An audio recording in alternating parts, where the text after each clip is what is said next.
Assalamu alaikum. Hope you are doing great. Today our topic is Introduction to Biology. This is the chapter number 1 of 9th class Bio. तो आज हम इस lecture में study करेंगे Introduction to Biology and Division and Branches of Biology. Let's start the lecture. आज के lecture में हम सबसे पहले साइंस की डेफिनेशन को स्टडी करेंगे कि साइंस एक्चुअली में होती क्या है। साइंस में हम ना ऑब्जर्वेशंस बनाते हैं, मतलब कि ऑब्जर्व करते हैं अपने इर्द गिर्द के क्या क्या चल रहा है, फिर उसके बाद हम उस पर एक्सपेरिमेंट्स करते हैं।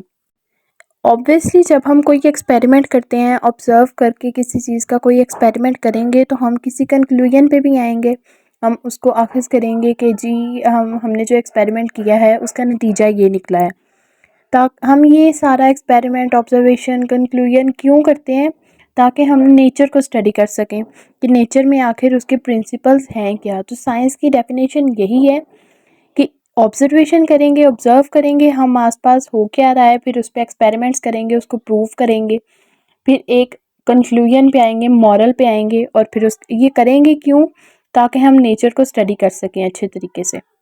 अब ये जो फर्स्ट 2 लाइन्स है ना, ये साइंस की डेफिनेशन है, आप इसको मार्क कर लें।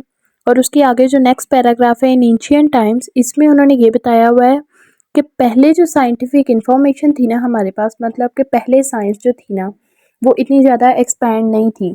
हमें बस जो भी थोड़ा बहुत पता था हम उसे एक ही नाम के नीचे रखते थे, जो कि था साइंस। साइंस में ही हम सब कुछ स्टडी कर लेते थे, जो कि इतना कोई वास्ट नहीं था। लेकिन टाइम गुजरने के साथ साथ साइंस में तरक्की आती गई, और फिर क्या हुआ कि हमने उसको डिफरेंट ब्रांचेस में स्टडी करना शुरू कर दिया, जो कि बायो, फिजिक्स, केमिस्ट्री और मैथमेटिक्स हैं। इसके बाद हम स्टडी करेंगे इंट्रोडक्शन टू बायोलॉजी, जिसमें आएगी हमारे पास सबसे पहले बायो की डेफिनेशन कि बायोलॉजी आखिर होती क्या है। बायोलॉजी जो है ना हमारे पास, वो 2 ग्रीक वर्ड से डिराइव हुई है, मतलब कि 2 ग्रीक वर्ड्स मिले हैं तो फिर बायोलॉजी बनी है। वो 2 ग्रीक वर्ड्स कौन से हैं? बायोस और लोगोस। बायोस का मीनिंग है लाइफ, बायोस मीनिंग लाइफ, और लोगोस का मीनिंग है थॉट या फिर रीजनिंग, मतलब कि सोचना। तो अगर हम इसको इकट्ठा करें तो study of life is called biology. अगर हम लाइफ की स्टडी करते हैं, मतलब जो भी लिविंग ऑर्गेनिजम्स हैं उनकी स्टडी करते हैं, तो उसको हम कहते हैं कि बायोलॉजी। फर्स्ट 2 लाइंस इसमें बायो की डेफिनेशन है, तो आप वो मार्क कर लें। और उसके बाद जो नेक्स्ट पैराग्राफ है उसमें बस उन्होंने यही बताया हुआ है कि हम ऑर्गेनिजम्स की स्टडी करते हैं बायो में। लिविंग ऑर्गेनिज्म की स्टडी, उनका स्ट्रक्चर, उनका फंक्शन, वो कैसे रहते हैं, इन्वायरमेंट के साथ उनका क्या रिलेशन है, और वो फूड, हेल्थ या फिर एनवायरनमेंट को कैसे सपोर्ट कर रहे हैं, ह्यूमन प्रॉब्लम्स कौन सी हैं, उनके सॉल्यूशंस क्या है। तो ये सब कुछ हम बायोलॉजी में स्टडी करते हैं। उसके बाद आती है हमारे पास divisions and branches of biology. तो मेनली बायो की जो डिवीजन्स हैं वो 3 हैं। इसका मतलब है कि बायो को हमने 3 पार्ट्स में डिवाइड किया है। फर्स्ट पार्ट है हमारे पास जोलॉजी, ये इसकी फर्स्ट डिवीजन है। बॉटनी सेकंड डिवीजन, माइक्रोबायोलॉजी ये इसकी थर्ड डिवीजन है। ये इसकी 3 डिवीजन्स हैं। तो हम इनको फर्दर स्टडी करते हैं। जोलॉजी, जैसे से नाम से ही पता चल रहा है, जोलॉजी, जू, ZOO, जू में एनिमल्स होते हैं, तो आप इसको इससे रिलेट कर सकते हैं कि इसमें हम एनिमल्स की स्टडी करेंगे। उसके बाद आगे आती है बॉटनी। बॉटनी में हम प्लांट्स की स्टडी करते हैं। उसके बाद आगे आता है माइक्रोबायोलॉजी। माइक्रोबायोलॉजी में हम क्या करते हैं? बैक्टीरियाज, माइक्रो ऑर्गेनिज्म की स्टडी करते हैं, जैसे कि बैक्टीरिया, फंगस। उसके बाद हम आगे स्टडी करेंगे इसकी फर्दर ब्रांचेस, जिसमें सबसे पहले है मॉर्फोलॉजी। मॉर्फोलॉजी में क्या होता है कि कोई भी ऑर्गेनिज्म जो है ना वो बज़ाहिर कैसा दिख रहा है, उसकी जो आउटर है ना, मतलब सारा जो उसका प्रेजेंटेशन है वो जैसा हमें नज़र आ रहा है उसको स्टडी करना, फॉर्म और उसका स्ट्रक्चर स्टडी करना। ठीक है, इसमें हमारे पास एग्जांपल आती है कि जैसे हम प्लांट की स्टडी कर रहे हैं, जैसे कि उसके रूट, स्टेम, लीव, और अगर एनिमल्स में देखा जाए तो उसकी लेग्स, उसके आर्म्स, उसके टीथ, हेयर, नेल्स, इन सब को स्टडी करें जो हमें बज़ाहिर नज़र आ रहे हैं, तो उसका हम मॉर्फोलॉजी कहेंगे। उसके बाद आगे हमारे पास आती है एनाटमी। एनाटमी में हम क्या करते हैं? इंटरनल स्ट्रक्चर्स को स्टडी करते हैं कि ऑर्गेनिज्म है उसके अंदर क्या क्या पार्ट्स हैं, उसके अंदर ऑर्गन्स कौन से हैं, उसके अंदर ऑर्गेनेलीज कौन सी हैं, टिश्यूज़ कौन से हैं, उसके अंदर क्या क्या चल रहा है, तो उसको हम एनाटमी कहते हैं। उसके बाद आ जाता है हिस्टोलॉजी। हिस्टोलॉजी में हम टिश्यूज़ की स्टडी करते हैं। ठीक है, the study of tissues is called histology. इसमें हम muscle tissue, connective tissue, nervous tissue, इन सब टिश्यूज़ की स्टडी को हम हिस्टोलॉजी कहते हैं। इसके बाद आगे हमारे पास आती है सेल बायोलॉजी। सेल बायोलॉजी में हम क्या स्टडी करते हैं, जैसे कि नेम से जाहिर हो रहा है सेल बायोलॉजी, तो हम इसमें सेल का स्ट्रक्चर, फंक्शन स्टडी करते हैं। और उसके बाद हम इसमें और भी एक चीज़ स्टडी करते हैं जिसको कहते हैं सेल डिवीजन, के सेल जो हमारे पास है वो डिवाइड कैसे करता है। फिर उसके बाद आगे आती है फिजियोलॉजी।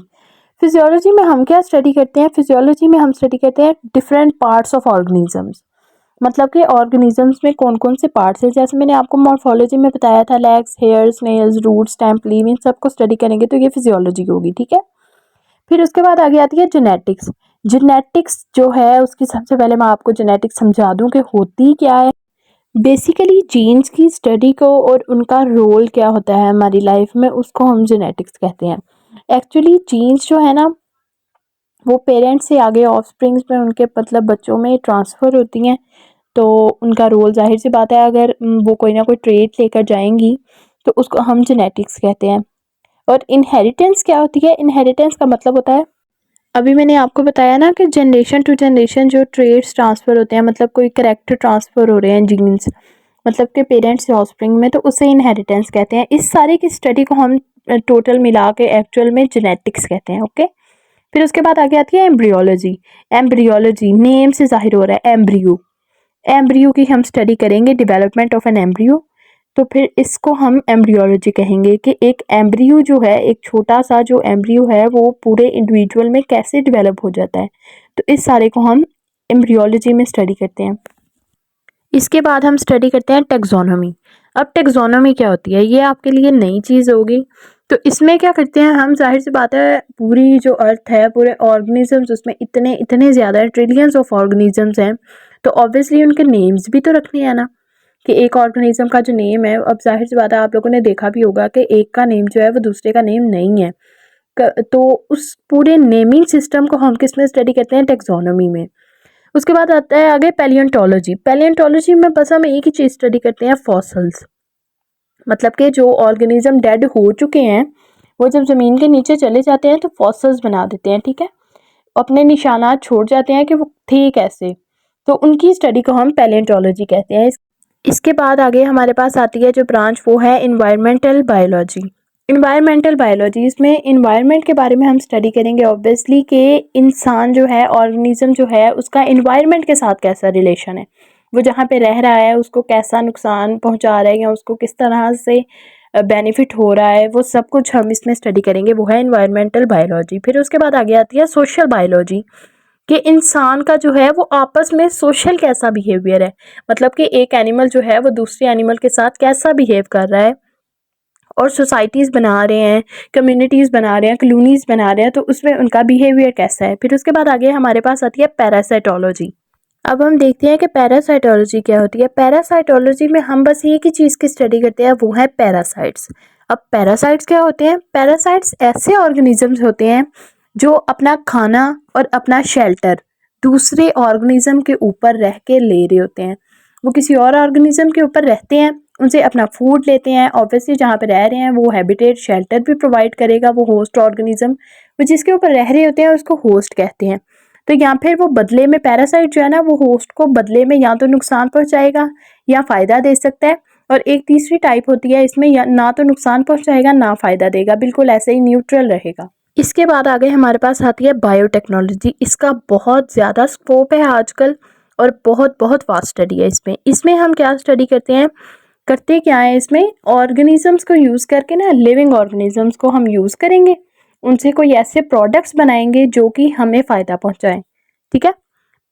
हमारे फ़ायदे के लिए लिविंग ऑर्गेनिजम्स को यूज़ करके जो हम प्रोडक्ट्स बनाते हैं तो उसको बायोटेक्नोलॉजी कहते हैं। इसमें सबसे बड़ी एग्जांपल हमारे पास है योगर्ट, दही जो आप घर में खाते हैं। उसको आप जमाते कैसे हैं, थोड़ा सा दही लेके दूध में डालते हैं और फिर वो मतलब पूरा दही में कन्वर्ट हो जाता है जो दूध है। तो बेसिकली योगर्ट में होते क्या है, उसमें बेनिफिशियल बैक्टीरियाज होते हैं जो कि हमें फ़ायदा पहुंचाते हैं, तो उनको हम यूज़ करके ज़्यादा दही बना रहे हैं और वो हम खा रहे हैं, हमारे लिए फ़ायदा है, तो इसको हम बायोटेक्नोलॉजी कहेंगे। फिर उसके बाद आगे हमारे पास आती है इम्यूनोलॉजी। इसमें हम स्टडी करते हैं कि एनिमल का जो इम्यून सिस्टम है वो कैसा है। इम्यून सिस्टम अब क्या होता है, ऑब्वियसली जो हमारे इधर उधर बैक्टीरियाज हैं, फंगस हैं, वायरल इन्फेक्शंस हो जाते हैं, हमें जो इन्फेक्शंस हो जाते हैं वो जाहिर सी बात है माइक्रो ऑर्गेनिजम्स की वजह से होते हैं। तो हमारी बॉडी जो है उन्हें डिफेंड कैसे करती है, मतलब कि उनसे लड़ती कैसे है, मुकाबला कैसे करती है।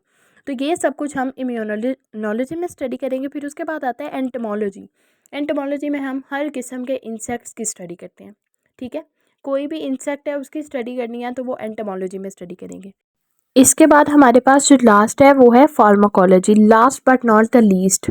इसका मतलब है कि बस यही ब्रांचेस नहीं हैं, इसके अलावा भी ढेरों ढेर ब्रांचेस हैं बायोलॉजी की। It's a vast variety. तो लास्ट हम यहाँ पे स्टडी करेंगे फार्माकोलॉजी। अब फार्माकोलॉजी में हम क्या स्टडी करते हैं? Study of drugs. इसमें हम ड्रग्स के बारे में स्टडी करते हैं, मतलब कि जो मेडिसिन्स हैं उनका हमारी बॉडी के ऊपर क्या रोल प्ले कर रही हैं, वो क्या इफ़ेक्ट हो रहा है। जो मेडिसिन ज़रूरी नहीं है कि वो हमारे लिए फ़ायदा मंद ही हो, कुछ मेडिसिन कुछ ड्रग्स होते हैं वो नुकसानदेह भी होते हैं।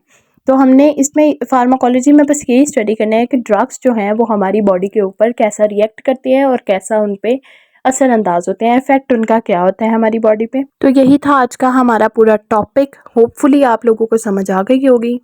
तो thanks for watching. Next video में आप लोग जो है वो नेक्स्ट स्टडी करेंगे, तो उसके लिए स्टे ट्यून्ड। अल्लाह हाफिज़।